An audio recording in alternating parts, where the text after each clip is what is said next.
There is only one league that I hear of where they are already bitching about money. And the players are already saying, nope, we're not giving back any money. That's baseball.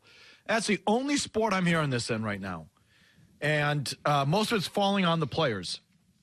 Our guest on the Volkswagen Dealers Expert Hotline, John Tomase, NBC Sports Boston. Hi, John. How you doing? What's going on? Last time I was on with you, Felger, we were in the Schrafft's building.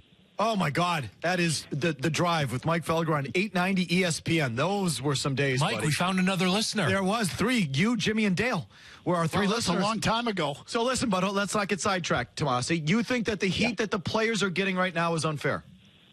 Yeah, I'm frankly astounded at how completely the three of you are letting ownership off the hook on this. I can't really wrap my head around it. It's like your position is basically because it's a pandemic, whatever the billionaire owners offer, you just have to take it. No. This is a group of owners who includes, hold on, this is like the Wilpons, the cheapskate in Pittsburgh, Peter Angelos, the guy who's strip mining the Marlins, like those guys. You're supposed to trust that they're going to make you an equitable offer? Like, I just don't get that. I don't think that you guys would treat your own business lives like that, to just take whatever these guys offer you. But that seems to be what I'm hearing. Yeah, so, John, I'm not saying they should take whatever they're offered. I never said that. What I said was, does everything have to be an insult?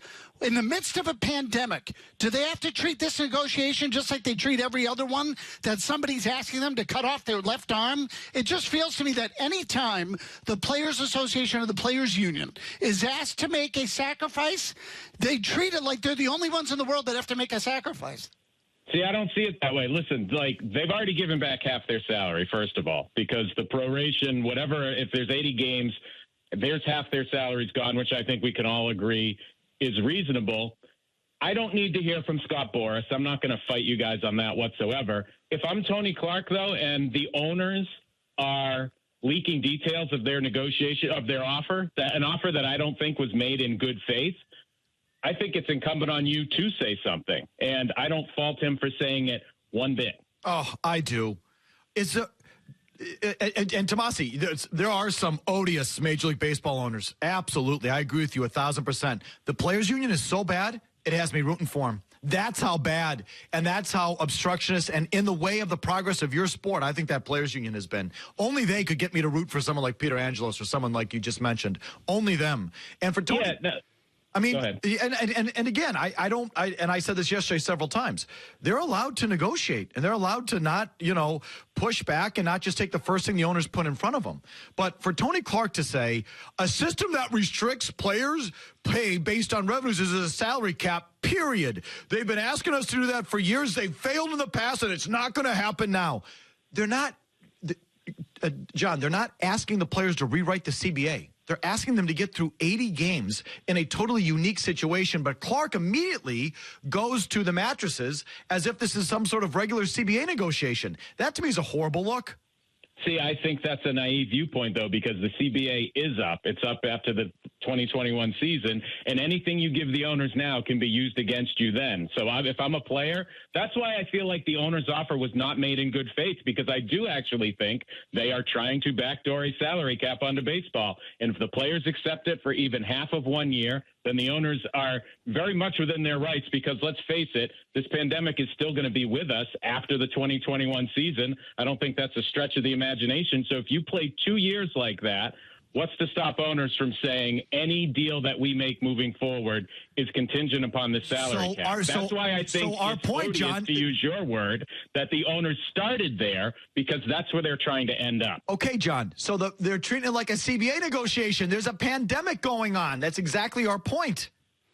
Yeah, but that's both sides. And this is where I say we didn't hear this kind of rhetoric when the two sides reached their March agreement, which was the players would agree to prorated salaries or a share of $170 million if no games were played. That was done amicably, to use a relevant term, I guess, for baseball.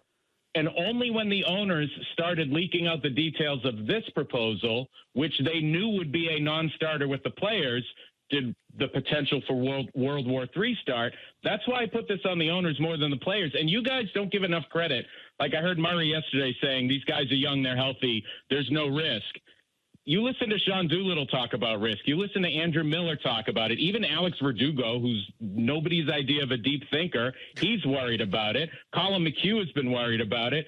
These guys have spoken, I feel like, honestly and forthrightly about we're not just risking our own health, which is a big deal, but it's the health of our families, our friends, our coaches who might be older, other people around. I actually find that believable and convincing. And so I think that's where the players want to start with this. And the owners are the ones who made it about money. Okay, so John, wait a minute though. The idea, but the owners are not the only ones making it about money. If this is about safety, what the players should be saying is, listen, guys, before we even start talking about the money, we have to feel comfortable getting on the field. That's exactly what they did. That's what they did yesterday. I don't think that is what they did yesterday. Again, I think they're talking about salary caps, and there's been stuff leaking out from Jeff. As much as the owners are getting criticized for leaking stuff out, which I don't dispute, by the way, they absolutely do. I'm not telling you I'm totally on the owner's side of this thing either. The players are doing the same crap. Jeff Passan's been reporting for 2 weeks. The players are not going to react kindly to this. They're not going to react kindly to this. So Passan's been hearing from Tony Clark, chirping in his ear off the record about the same kind of stuff. And I just think the baseball union has too much power, John. It's always had too much power, or at least it has in the last, call it 30 years or so, that they stand in the way of progress of the game. And I'm sorry, if that's my perception that I am putting on this story specifically, that is their fault for how they behaved. Okay, I'm not going to listen. I'm not going to sit here and defend the union on pace of play or things like that. I'm just saying in this particular instance, you guys are letting the owners off the hook. And I don't want to make it sound like that I'm sitting here saying the players are completely benevolent and that they have no interest in money whatsoever and the owners have forced this on them. I'm not even beginning to suggest that, because you look at the NBA, a league that does not construct proposals without first consulting its players and feels more like a partnership. You don't have these kind of things. So I recognize that there is blame on both sides, but I just don't like hearing that, like you're saying. I hope if the players don't accept it, I hope the owners tell them to shove it and there's no season. The owners did not start this in good faith. I will keep coming back to that. And they are as much, and I would say more, to blame than anyone else. Well, so I'm not letting the owners off the hook. I'm just picking a side. And so that thing you just said is an extension of it. So, and I feel strongly about it because, oh, by the way, John, if the owners are doing this to backdoor a salary cap in down the line in the next CBA, you know what? Shameful. Well, not shameful, but your sport needs it. Oh, by the way, they're right. Oh, by the way, your sport needs a floor, which means it needs a cap, because a massive, massive problem in that game now has become teams with these super tanking strategies of years and years of tanking and taking you know what I'm talking about. Your sport is dying for that, and it needs it. And so you know what, Mike? You know what? I'm on the owners on that one. I'm on the owners on that one too.